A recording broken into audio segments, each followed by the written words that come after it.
할렐루야. 수요 예배에 나오신 여러분 주님의 이름으로 환영하고 축복합니다. 오늘 우리가 호흡하는 이 순간에도 주께서 우리와 함께 하심을 믿습니다. 어제나 오늘이나 내일도 변함없는 그 인자하심으로 우리를 도우시는 하나님께 우리 감사의 찬양을 올려드리며 우리 함께 예배하기 원합니다.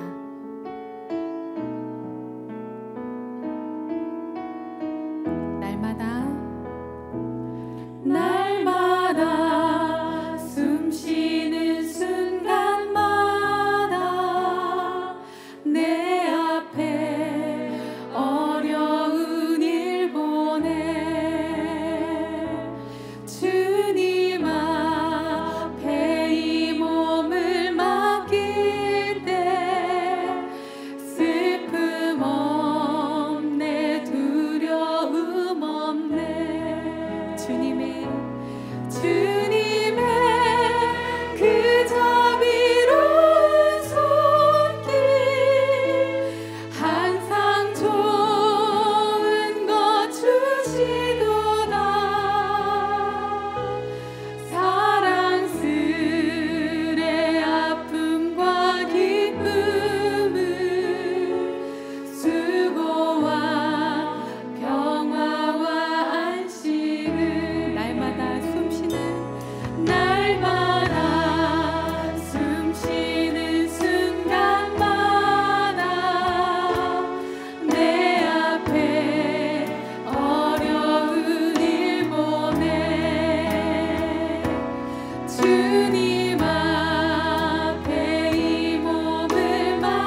감사의 박수를 올려드립니다.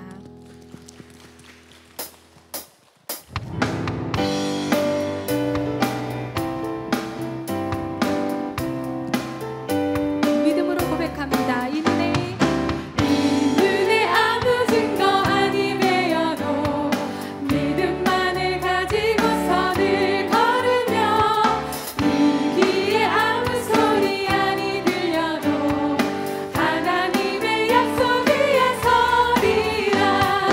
걸어가세 믿음 위에 서서 나가세 나가세 의심 버리고 걸어가세 믿음 위에 서서 눈과 귀에 아무 증거 없어도 이 눈에 보기에는 어떠하는지 이미 얻은 증거대로 늘 믿으며 이 맘에 의심 없이 살아갈 때에 우리 소원 주 안에서 이루리. 걸어가세 믿음 위에 서서 나가세 나가세 의심 버리고 걸어가세 믿음 위에 서서 눈과 귀에 아무 증거 없어 주님의 거룩함을 두고 맹세한 주 하나님 아버지는 참 이쁘다. 그 귀한 모든 약속 믿는 자에게 능치 못할 무슨 일이 있을까. 걸어가세 믿음 위에 서서 나가세 나가세 의심 버리고 걸어가세 믿음 위에 서서 눈과 귀에 아무 증거 없어 주님의 거룩함을 두고 맹세한 주 하나님 아버지는 참 이쁘다. 그 귀한 모든 약속 믿는 자에게 능치 못할 무슨 일이 있을까. 걸어가세 믿음 위에 서서 나가세 나가세 의심 버리고 걸어가세 믿음 위에 서서 눈과 귀에 아무 증거 없어 걸어가세 믿음 위에 서서 나가세 나가세 의심 버리고 걸어가세 믿음 위에 서서 눈과 귀에 아무 증거 없어도 걸어가세 믿음 위에 서서 나가세 나가세 의심 버리고 걸어가세 믿음 위에 서서 눈과 귀에 아무 증거 없어도 내 영혼이 확정되고 확정되었사오니 믿음의 눈 들어 주를 바라봅니다. 내 영혼이 확정되고 확정되었사오니 믿음의 눈 들어 주를 바라봅니다.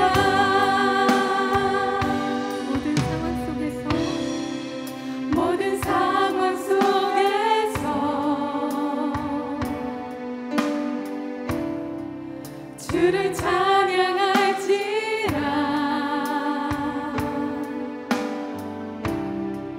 주는 너의 큰 상급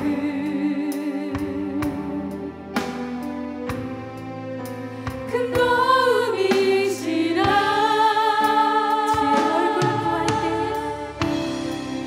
주의 얼굴 구할 때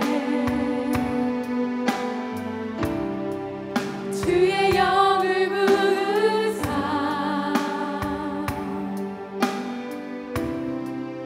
크신 사랑 안에서 주를 보게 하소서. 주를 보게 하소서.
하나님 감사합니다. 그 어떤 때보다도 하루하루가 참 빨리 변하고 또 내일이 참 불투명한 그러한 현대 사회 속에서 우리에게 필요한 것은 변치 않는 믿음의 눈이며 또 내 눈에 그 어떤 증거가 아니 배어도 우리가 믿음을 가지고 한 걸음 한 걸음 나아갈 수 있는 주의 복된 자녀를 될 수 있도록 인도하여 주시옵소서. 때로는 변화하는 환경 속에서 거친 세파 속에서 흔들리는 나의 영혼이 오늘 이 시간이 이 예배를 통하여 주님 앞에 확정되기를 소원하오니 주여 우리의 영혼을 붙잡아 주시고 늘 주님만을 바라며 구하며 주의 은혜 안에 거하는 주님의 아름다운 자녀들 복된 인생 될 수 있도록 주여 인도하여 주옵소서. 이 시간 이 예배 자리 가운데 온전히 임재하여 주옵소서. 그 하나님을 만나고 경험하고 주의 음성을 친히 듣는 복되고 아름다운 시간 될 줄 믿사오며 예수님의 이름으로 기도합니다. 아멘. 오늘 예배 자리에 나오신 모든 분들을 진심으로 환영하고 축복합니다. 변치 않은 하나님의 사랑이 오늘도 이 자리에 여러분들의 삶 가운데 또 서로의 관계 안에서 충만히 느껴지기를 소원하고요. 그것을 축복하는 마음으로 함께 축복하겠습니다. 하나님 사랑 변치 않는다. 하나님 사랑 변치 않는다. 하나님 사랑 변치 않는다. 세상 나변하고 날 버린다 해도 하나님 사랑 변치 않는다. 하나님 내 길 인도하신다. 하나님 내 길 인도하신다. 하나님 내 길 인도하신다. 나의 가는 길 다 주님께 있으니 하나님 내 길 인도하신다. 우리를 찾는 삼아 주신 하나님께 감사의 박수 올려드리겠습니다. 하나님의 말씀 함께 나누도록 하겠습니다. 창세기 37장 12절부터 17절까지의 말씀입니다. 지난주에 이어서 요셉에 대한 이야기 말씀들을 함께 나누고 있는데요. 지난주 요셉의 꿈 이야기에 이어서 이제 요셉의 삶에 어떤 어려움들이 닥치는지 우리 37장 12절부터 17절까지 저와 여러분들이 한 절씩 교독하시면서 함께 말씀을 읽도록 하겠습니다. 그의 형들이 세겜에 가서 아버지의 양떼를 칠 때에 이스라엘이 요셉에게 이르되 내 형들이 세겜에서 양을 치지 아니하느냐 너를 그들에게로 보내리라. 요셉이 아버지에게 대답하되 내가 그리하겠나이다. 이스라엘이 그에게 이르되 가서 내 형들과 양떼가 다 잘 있는지를 보고 돌아와 내게 말하라 하고 그를 헤브론 골짜기에서 보내니 그가 세겜으로 가니라. 어떤 사람이 그를 만난즉 그가 들에서 방황하는지라. 그 사람이 그에게 물어 이르되 내가 무엇을 찾느냐. 그가 이르되 내가 내 형들을 찾으오니 청하건대 그들이 양치는 곳을 내게 가르쳐 주소서. 그 사람이 이르되 그들이 여기서 떠났느니라. 내가 그들의 말을 들으니 도단으로 가자 하더라 하니라. 요셉이 그의 형들의 뒤를 따라가서 도단에서 그들을 만나니라. 아멘. 아멘. 이제 2주 후면 추석이 다가옵니다. 또 추석이 오면 또 가족마다 함께 모여서 또 즐거운 또 풍성한 식탁을 나누게 되죠. 아무쪼록 이번 올해 추석은 작년의 추석보다 더 풍성한 추석이 되시기를 소망합니다. 가정은 하나님이 디자인하신 최초의 공동체입니다. 하나님은 사람들이 가정을 통해 행복을 누리고 또 번성하기를 바라십니다. 그래서 인류 최초의 인간인 아담과 하와를 통해서 가정을 이루셨죠. 가정의 행복을 바라지 않는 사람은 없을 것입니다. 그런데 우리의 기대만큼 그 행복이 충분히 누려지지 못하는 것도 사실입니다. 이런저런 이유로 가족 간의 갈등이 생기거나 또 그 안에서 뜻하지 않는 아픔과 상처도 생기게 됩니다. 특별히 혹여나 자녀들끼리 서로가 싸우게 되고 갈등을 맺는다면 이처럼 부모의 마음을 아프게 하는 것도 없죠.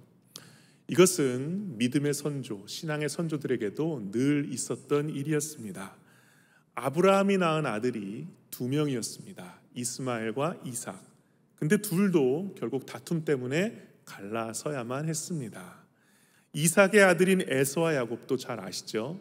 이들도 동일하게 장자의 축복권 때문에 서로 싸우다가 관계가 끊어지게 되었습니다. 오늘 요셉과 그의 형제들도 자신들의 아버지 세대, 할아버지 세대 못지않게 갈등이 증폭되어 있는 상황입니다. 지난주 말씀에서 요셉은 가족들 앞에서 자신의 꿈을 당당히 말했고 또 그렇게 말로 표현된 꿈은 자신뿐 아니라 다른 사람에게도 굉장히 깊게 각인이 되었습니다. 그런데 그 꿈이 다른 형제들에게는 그것이 환영받지 못할 꿈이었고 또 그것이 비난과 조롱을 벗어나 형들의 마음 가운데 증오심을 품게 하는 꿈이었습니다. 오늘 말씀에서 요셉은 아버지의 심부름을 통해서 형들이 양떼를 잘 치는지를 보러 가게 됩니다. 37장 14절 말씀을 우리 다시 한번 같이 읽어보겠습니다. 시작. 이스라엘이 그에게 이르되 가서 내 형들과 양떼가 다 잘 있는지를 보고 돌아와 내게 말하라 하고 그를 헤브론 골짜기에서 보내니 그가 세겜으로 가니라.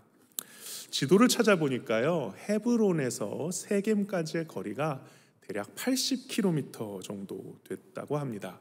상당히 먼 거리죠. 지금처럼 자동차가 있었던 것도 아니니까요. 그리고 야곱이 요셉에게 형들만 잘 보고 오는지를 물어본 게 아니라 양떼도 잘 있는지를 보고 와라 라고 말한 것을 통해서 뭔가 이 야곱의 마음 가운데는 형들이 양떼를 잘 돌보는지에 대한 어떤 감시의 역할로 요셉을 보낸 것 같기도 합니다. 그만큼 야곱의 아들들이 아버지 야곱에게 신뢰를 못 주었고 야곱 또한 아들들을 못 믿었던 것이죠. 그런데 요셉이 원래 예정돼 있던 세겜이라는 곳에 80km 걸려서 갔는데 거기에 형들이 없고 형들이 찾을 수가 없는 상황이 되었습니다. 요셉 입장에서는 굉장히 난처하게 되었어요. 80km를 걸어서 갔는데 예정돼 있던 곳에 형들이 없으니까요. 그런데 그곳에 어떤 사람을 만나게 됩니다. 그 어떤 사람이 이 형들이 이동한 곳이 도단이다라는 곳을 알려줍니다. 또 지도를 찾아보니까 세겜에서 도단까지 거리가 30km 정도 돼요. 그러니까 훨씬 더 깊게 들어가야 되는 것이죠. 그런데 요셉은 포기하지 않고 형들을 찾으러 도단까지 갑니다. 여기서 요셉의 어떤 그 책임에 대한 완수하려는 마음, 그런 어떤 책임감, 또 신실함을 엿볼 수가 있습니다.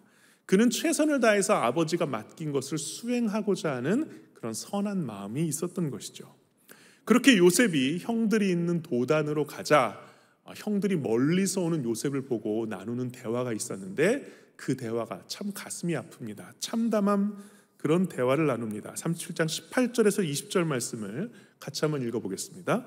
요셉이 그들에게 가까이 오기 전에 그들이 요셉을 멀리서 보고 죽이기를 꾀하여 서로 이르되 꿈꾸는 자가 오는도다. 자, 그를 죽여 한 구덩이에 던지고 우리가 말하기를 악한 짐승이 그를 잡아먹었다 하자 그의 꿈이 어떻게 되었는지를 우리가 볼 것이니라 하는지라. 형들은 요셉을 꿈꾸는 자다라고 조롱하고 있고요. 심지어 그를 죽이자라는 얘기까지도 합니다. 요셉을 향한 미움이 최고조에 달한 것이죠. 그리고 이러한 형들의 동생을 향한 미움과 증오가 오늘 일어날 사건의 발단이 됩니다. 참 안타까운 상황이죠. 막내 동생이, 어린 동생이 110km나 걸려서 자기들을 보러 왔는데 그 동생을 보고 처음으로 들었던 마음이 쟤를 그냥 가만 내둘 수 없다, 정말 죽이고 싶다라는 마음이 들었다는 것은 정말 가슴 아픈 일입니다. 부모의 마음을 찢는 일이고 하나님 마음은 어떠셨을까요? 그러나 그럼에도 불구하고 감사한 것이 이 형제들의 관계 가운데 있었습니다. 소망이 하나 있었는데 그게 뭐냐면 맏형 루벤은 쟤를 그냥 죽이지는 말자, 목숨만은 살려두자라고 이야기를 했습니다. 어떤 학자는 르우벤이 요셉을 몰래 살려두고 나중에 아버지한테 데려가서 아버지로부터 장남으로서의 공로를 인정받기를 원했기 때문이다라고 이야기를 하면서 추측을 하지만, 어찌됐든 요셉의 목숨을 살려주는 데 있어서 가장 공을 바친 사람이 바로 르우벤이었던 것은 분명합니다. 그렇게 르우벤이 잠깐 자리를 비운 사이에 요셉의 형제들 곁으로 누가 지나가냐면 애굽으로 물건을 팔러 가는 무역상인, 이스마엘 무역상인들이 지나가게 됩니다. 그리고 그 지나갈 때에 유다가 다른 형제들에게 또 이렇게 제안을 합니다. 37장 26절 27절 말씀인데요. 같이 읽겠습니다. 유다가 자기 형제에게 이르되 우리가 우리 동생을 죽이고 그의 피를 덮어둔들 무엇이 유익할까? 자, 그를 이스마엘 사람들에게 팔고 그에게 우리 손을 대지 말자. 그는 우리의 동생이요 우리의 혈육이니라 하며 그의 형제들이 청종하였더라. 아멘. 유다의 말을 다른 형제들도 옳게 여겨서 그 요셉을 이스마엘 상인에게 팔게 됩니다. 이것이 오늘 말씀의 전체적인 내용입니다. 요셉에게 있어서 이 사건은 씻을 수 없는 아픔이자 상처였죠. 다행히 목숨을 건질 수는 있었지만 요셉은 평생 혼자 풀 수 없는 너무나 커다란 숙제를 갑자기 하루아침에 떠안게 됩니다. 왜 내가 형들로부터 미움과 그러한 질시와 질타를 받아서 노예로 평생 살아갈 수밖에 없는가라는 질문이죠. 요셉처럼 우리들의 인생도 참으로 이해할 수 없는 상황이 많이 찾아옵니다. 문제는 이 상황에 대한 가장 쉬운 답이 있다라는 것입니다. 그 쉬운 답이 뭐냐면 나를 이런 상황에 처하게 만든 저 사람, 저 집단, 저 상대방에게 모든 책임을 돌리는 것입니다. 물론 맞습니다. 그것이 맞는 일입니다. 부정할 수 없는 사실입니다. 그런데 하나님의 자녀에게는 늘 눈에 보이는 것을 넘어서 보이지 않는 것에 대한 또 다른 하나님의 뜻이 담겨져 있다라는 사실도 잊지 말아야 합니다. 문제는 우리가 우리의 시선과 관점을 벗어나서 다른 관점으로 보는 것이 참 어렵기 때문에 우리는 늘 같은 질문에 대해서 같은 답을 할 수밖에 없습니다. 요셉이 고통을 당한 이유는 형들의 미움 때문에, 형들의 죄 때문에. 아주 단순한 질문이고 단순한 대답입니다.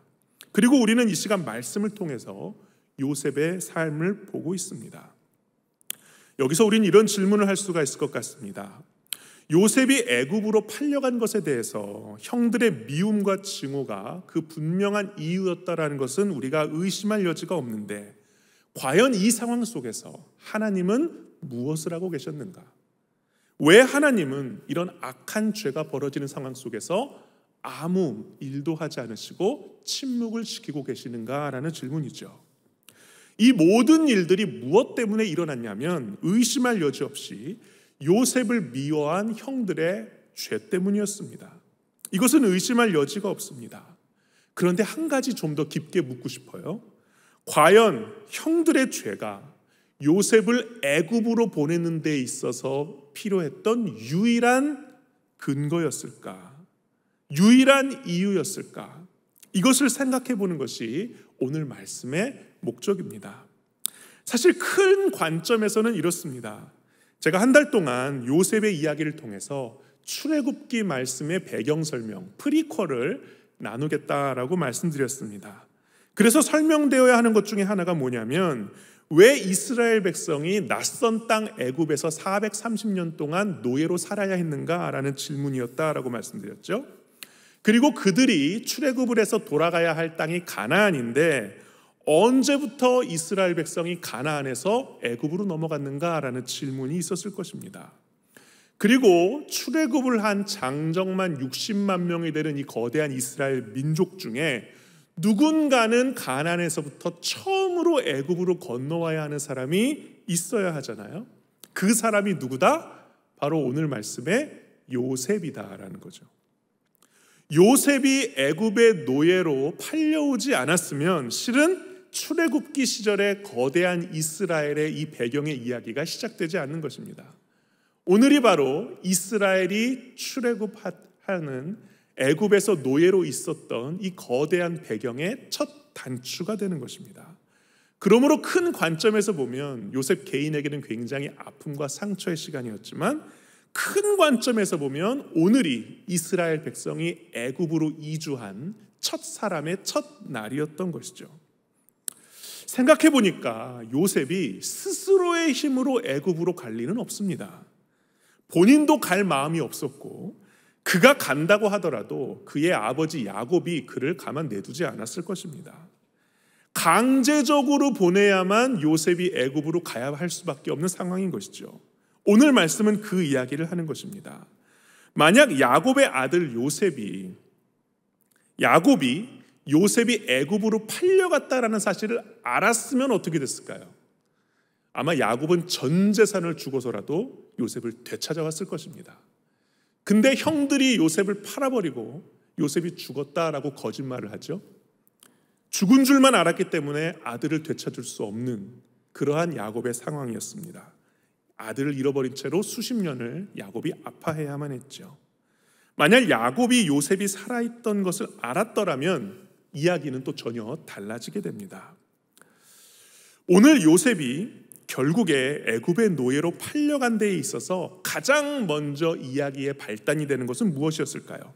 37장 14절 말씀을 우리 다시 한번 같이 읽어보겠습니다. 시작. 이스라엘이 그에게 이르되 가서 내 형들과 양떼가 다 잘 있는지를 보고 돌아와 내게 말하라 하고 그를 헤브론 골짜기에서 보내니 그가 세겜으로 가니라. 아버지 야곱이 형들이 잘 있는지 의심스러워서 요셉을 보냈잖아요. 요셉에게 형들과 양들을 보고 오라고 심부름을 시킨 것이죠. 그렇다면 만약에 야곱이 요셉을 세겜으로 심부름시키지 않았더라면 어떻게 되었을까? 이것이 요셉을 애굽으로 가게 하는 데 있어서 요셉에게 벌어진 첫 번째 우연한 일이었습니다. 그리고 요셉은 세겜으로 갔습니다. 근데 형들이 세겜에 있지 않고 도단으로 갔어요. 만약 형들이 도단에 남아 있었더라면 어떻게 되었을까? 그리고 또 재밌는 사실은 그 세겜에서 어떤 사람을 만나냐면 낯선 사람을 만납니다. 37장 15절에서 17절 말씀인데요. 이것은 제가 읽도록 하겠습니다. 어떤 사람이 그를 만난즉 그가, 여기서 그는 요셉인데요, 요셉이 들에서 방황하는지라 그 사람이 그에게 물어 이르되 네가 무엇을 찾느냐? 그가 이르되 내가 내 형들을 찾으오니 청하건대 그들이 양치는 곳을 내게 가르쳐 주소서. 그 사람이 이르되 그들이 여기서 떠났느니라. 내가 그들의 말을 들으니 도단으로 가자 하더라 하니라. 요셉이 그의 형들의 뒤를 따라가서 도단에서 그들을 만나니라. 만일 요셉이 이 어떤 사람을 만나지 못했다면 어떻게 되었을까요? 요셉은 형들을 만나지 못하고 집으로 돌아가서 그 위에 행복한 삶을 살았을 것입니다. 하나의 우연이죠.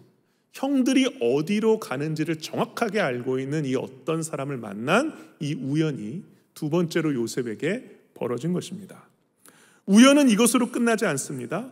요셉이 다가오자 형들이 죽이자라는 생각을 품고 있는데 그 중에 르우벤과 유다는 이 동생을 죽이지 말자라고 했고 동생들이 수긍합니다.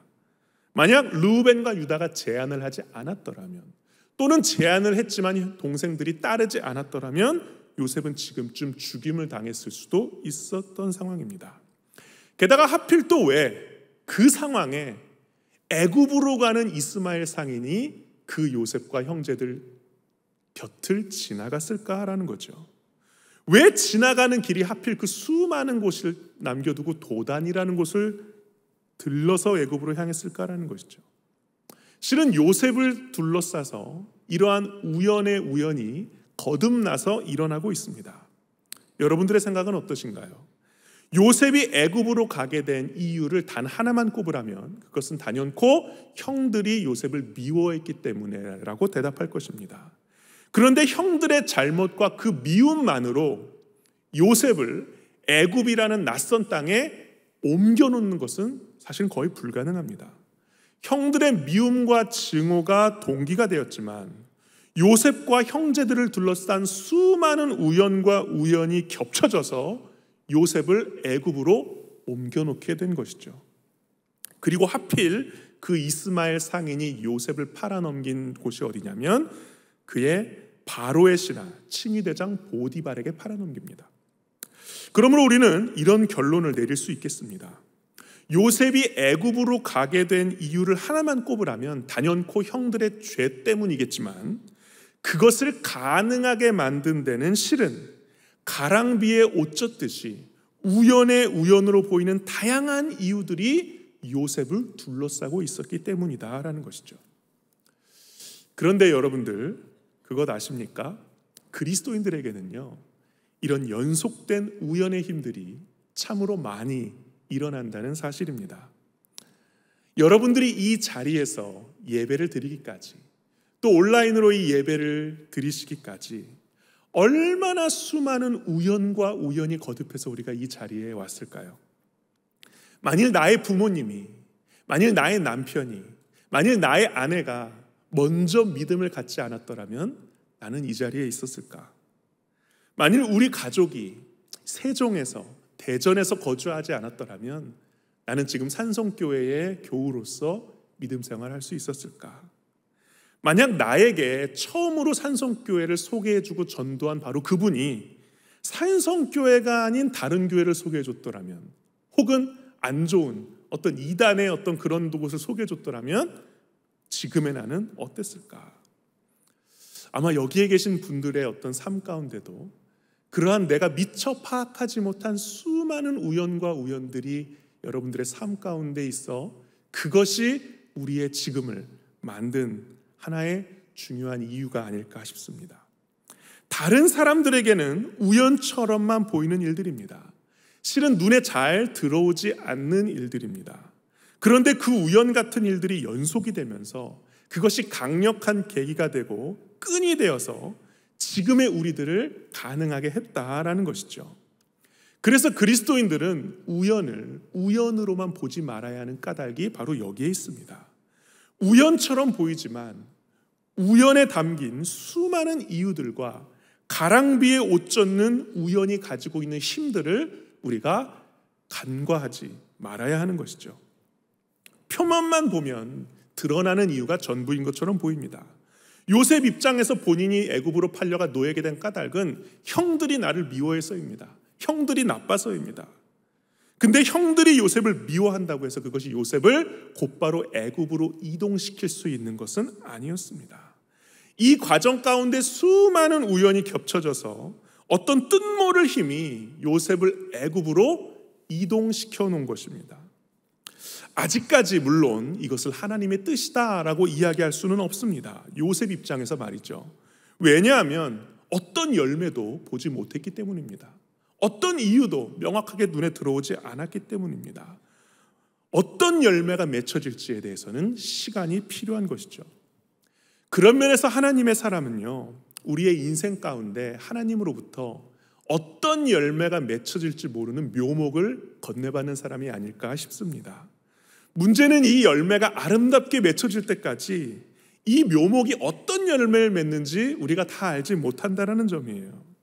그래서 그때까지 이 묘목을 잘 기르고 열매를 맺을 때까지 잘 돌보는 것이 믿음의 사람들의 몫입니다. 지금 요셉에게 그 이름 모를 묘목이 주어진 셈입니다. 당장은 아픔입니다. 당장은 고통이고 당장은 원망입니다. 이 상황이 어떻게 흘러갈지 요셉은 예측할 수가 없습니다. 얼마만큼의 시간이 흘러야 열매를 맺을지 하나님 외에는 아무도 모릅니다. 여러분들께 드리고 싶은 말씀은 이것입니다.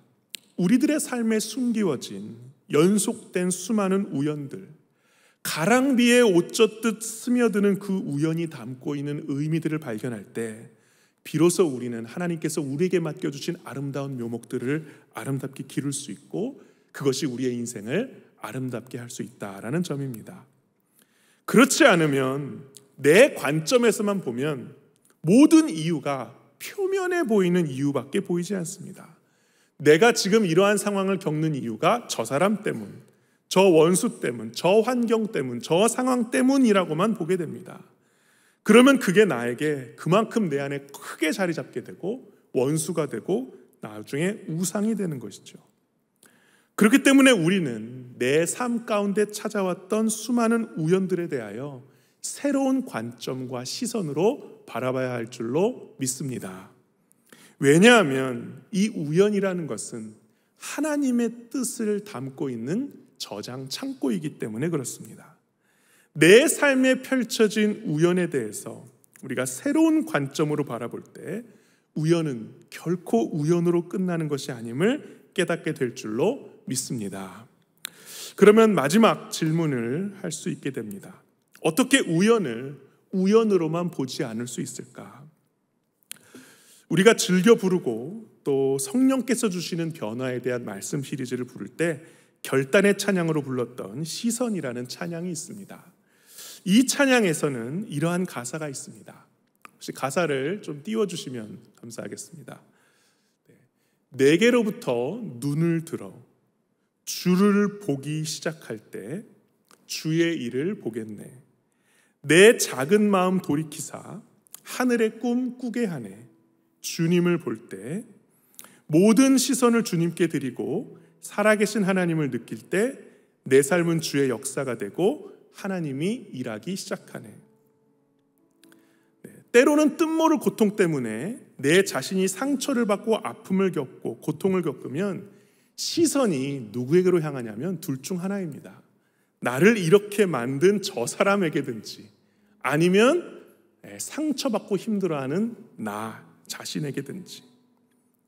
그렇게 되면 다른 누군가가 들어올 마음의 공간이 사라지게 됩니다. 근데 이 시선이라는 찬양을 보면 나만을 향해 들어있던 혹은 나를 이렇게 만든 저 사람을 향하고 있던 이 시선을 들어서 주님을 보라라고 말씀하고 있습니다. 하나님을 보기 시작하라라고 말씀하고 있습니다. 그럴 때 비로소 나의 작은 마음이 변하여 하늘의 꿈, 하나님의 꿈을 꿀 수 있노라라고 말할 수 있습니다.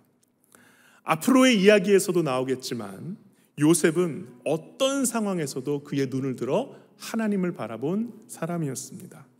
그래서 하나님이 함께 하심을 요셉은 결코 잊지 않았습니다. 그래서 그는 자신에게 찾아오는 모든 악한 행위를 악으로 갚지 않고 선으로 대신 갚아주었던 것이죠. 그것은 바로 자신만을 향할 수밖에 없는 시선, 타인의 아픔만을, 죄만을 향할 수밖에 없었던 그 시선을 돌이켜서 그 시선을 하나님께 드릴 수 있었기 때문입니다. 하나님의 시선으로 바라보았기 때문에 그는 견딜 수 있었고 유혹을 이길 수도 있었고 열매 맺을 때까지 기다릴 수 있었던 것입니다. 이 시선이라는 찬양에서는 또 이렇게 고백합니다. 2절인데요. 성령이 나를 변화시켜 모든 두려움 사라질 때 주의 일을 보겠네. 황폐한 땅 한가운데서 주님 마음 알게 되리. 주님 볼 때 모든 시선을 주님께 드리고 전능하신 하나님을 느낄 때 세상은 주의 나라가 되고 하나님이 일하기 시작하네. 우리의 마음을 성령님이 변화시키셔서 두려움이 사라질 때 비로소 주님의 일을 볼 수 있게 되노라고 고백합니다. 그래서 황폐한 땅 한가운데서 광야와 같은 삶 한복판에서 우리가 주님의 마음을 알게 될 때 이 황폐한 땅이 주님의 나라가 되고 하나님의 나라가 되는 줄로 믿습니다. 하나님이 일하시는 것이 나의 시선을 하나님께 드릴 때 비로소 보인다는 것이죠. 그래서 모든 시선을 주님께 드리라라고 말씀하고 있습니다. 나의 시선을 하나님께 드릴 때 하나님이 일하기 시작하네라는 가사가 있지만 실은 내가 볼 때만 하나님이 일하시는 것은 결코 아니죠. 하나님은 분명 일하고 계시는데 내가 내 시선을 하나님께 드리지 않고 나만을 향해서 내 시선을 드릴 때, 상대방의 연약함만을 위해서 내 시선을 향할 때 하나님의 일하심이 보이지 않을 뿐입니다. 지난주에는 우리의 꿈을 하나님께 드려서 하나님도 그 꿈을 함께 꾸시고 그 꿈을 함께 이루어 가시기를 소망하는 말씀을 드렸는데, 오늘 이 시간 하나님께 우리가 드려야 할 것은 다른 것이 아니라 바로 우리들의 시선인 줄로 믿습니다. 내가 바라보는 것, 내 관점, 누군가를 향하는 마음, 이것을 하나님께 드릴 때 나의 상처, 다른 사람의 죄, 그 어두움만 바라보던 시선에서 벗어나서 하나님의 시선으로 주님이 행하시는 일을 바라보게 될 줄로 믿습니다. 이제 말씀을 정리하겠습니다. 때로는 우리의 삶에 요셉처럼 뜻모를 고통, 이해되지 않는 사건과 상황들이 발생할 수 있습니다. 그러나 그것은 그 자체로 결과가 아니라 하나님이 맺으실 열매의 시작, 아직 열매 맺지 않는 묘목임을 잊지 마시기를 소망합니다. 요셉은 형들로부터 버림받는 아픔이라는 묘목을 받았습니다. 지금 당장 요셉에게는 형들에 대한 미움과 분노와 복수심이 가득할지 모릅니다. 그러나 하나님은 지금 요셉의 아픔에 공감하시며 그 아픔을 선한 열매로 바꾸시기 위해 수많은 우연과 우연을 우리의 삶 가운데 더하셔서 정말 쉬지 않고 일하셨습니다. 아버지를 통해서, 낯선 사람을 통해서, 형들 중에 그래도 선한 마음을 가진 누군가를 통해서, 또 이스마엘 상인들이 애굽으로 가는 그 여행길을 통해서, 또 그 요셉을 보디발이라는 사람에게 넘겨주는 그 모든 우연의 과정들을 통해서 하나님은 하나님의 뜻을 열심히 지금도 이루고 계시는 줄로 믿습니다. 하나님이 얼마나 최선을 다해서 요셉을 위해 일하셨는지 요셉은 안타깝게도 20년이 지나야 깨닫습니다. 하나님은 우리가 알아주지 않으셔도 지금도 우리를 위하여 쉬지 않고 일하시는 하나님이심을 믿으시는 여러분들 되시기를 소망합니다. 사랑하는 산성교회 교우 여러분, 하나님은 지금도 일하고 계십니다. 수많은 우연과 우연의 가랑비에 옷 젖듯 하나님이 그 뜻을 담긴 우연을 주님의 자녀들에게 부어주심으로써 하나님의 뜻을 이루어 가시기를 원하십니다. 그러므로 때로는 우리의 삶 가운데 환난과 어려움이 찾아오더라도 실망하거나 좌절하거나 원망하지 마시고 우리들에게 주어질 뜻모를 묘목을 잘 가꾸어 가시기를 소망합니다. 그렇게 우리들의 인생에서 아름다운 열매와 선한 열매 맺는 우리 모두가 되기를 간절히 축원합니다. 오늘 말씀을 생각하면서 함께 결단의 찬양을 드리겠습니다. 시선이라는 찬양인데요, 아마 교회에서 우리가 결단의 찬양으로 불렀기에 가사나 멜로디가 익숙하지 않으실까 싶습니다. 이 가사를 잘 헤아려 보면서 함께 고백하겠습니다. 내게로부터 눈을 들어, 내게로부터 눈을 들어 주를 보기 시작할 때 주의 일을 보겠네. 내 작은 마음 돌이키사, 내 작은 마음 돌이키사 하늘에 꿈꾸게 하네. 주님을 볼 때 모든 시선을 주님께 드리고 살아계신 하나님을 느낄 때 내 삶은 주의 역사가 되고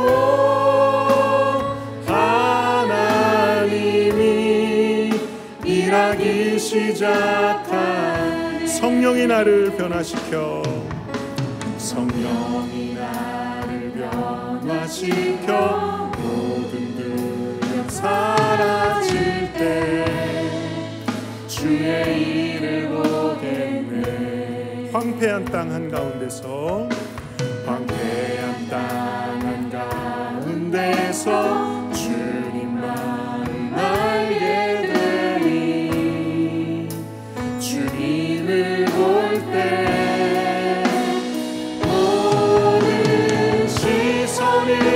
주님께 드리고 전능하신 하나님을 느낄 때 세상은 주의 나라가 되고 하나님이 일하기 시작. 모든 시선을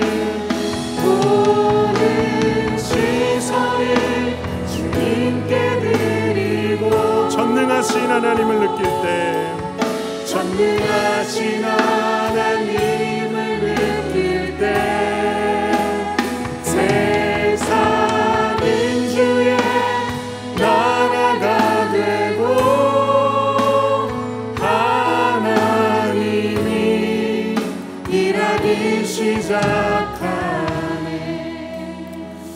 시간 함께 말씀을 생각하면서 함께 기도드리기를 원합니다. 하나님, 우리가 하나님을 바라보지 않으면 나의 시선은 늘 연약한 나의 자아와 또한 나에게 피해를 입힌 상대방, 또 그 원수의 마음 가운데 우리의 시선이 향할 수밖에 없는 연약한 존재임을 불쌍히 여겨 주옵소서. 우리의 시선을 온전히 살아계신 하나님, 전능하신 하나님을 향해 드릴 수 있도록 도와주시고, 바로 그럴 때 내 삶에 펼쳐진 수많은 우연들 안에 담긴 하나님의 뜻을 발견하는 주님의 지혜를 허락하여 주옵소서. 그때 비로소 내 삶 가운데 얼마나 하나님이 열심히 최선을 다해 일하시는지를 바라보게 될 수 있을 줄로 믿사오니, 하나님이 내 삶에 일하시는 것을 바라보기 위하여 우리의 시선을 주님께 온전히 올려드리는 주의 자녀를 될 수 있도록 인도하여 달라고 이 시간 다 함께 말씀 생각하면서 결단하며 기도하겠습니다. 아버지 하나님, 이 시간 감사와 영광을 올려드립니다. 아버지 하나님, 내 삶 가운데 주님께서 이루신 수많은 일들, 아버지 내 삶에 펼쳐진 수많은 우연의 우연들, 아버지 이것들이 결코 우연으로 끝나는 것이 아니라 이것이 바로 하나님이 일하시는 도구요, 하나님이 일하시는 방법임을 알며 우리의 삶 가운데 있는 하나님의 귀한 뜻들을 주님의 시선으로 바라볼 수 있는 주의 자녀를 될 수 있도록 인도하여 주옵소서. 우리의 시선은 나도 모르게 익숙한 곳으로 흐르기 마련입니다.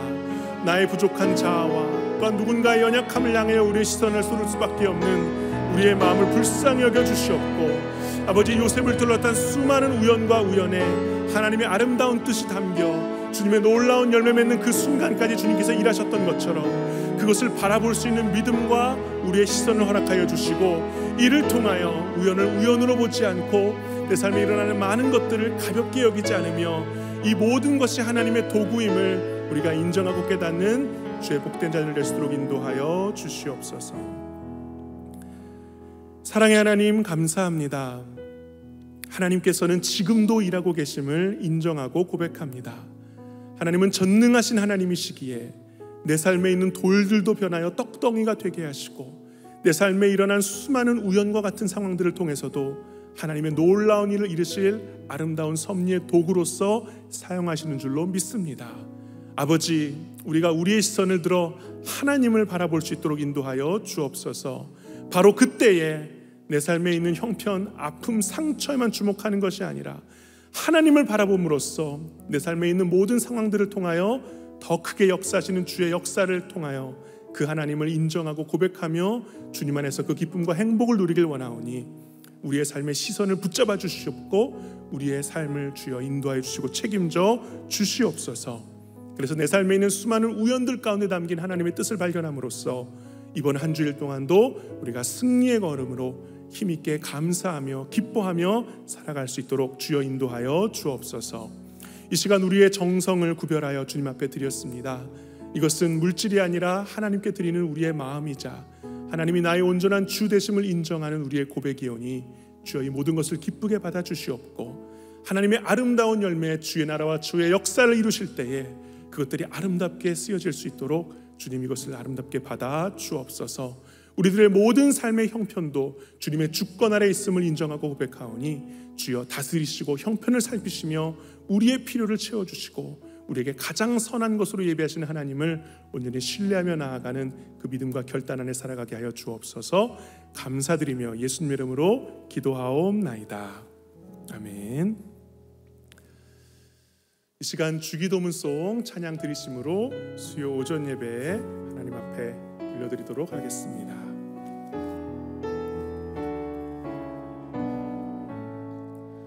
하늘에 계신 아버지, 이름 거룩하사 주님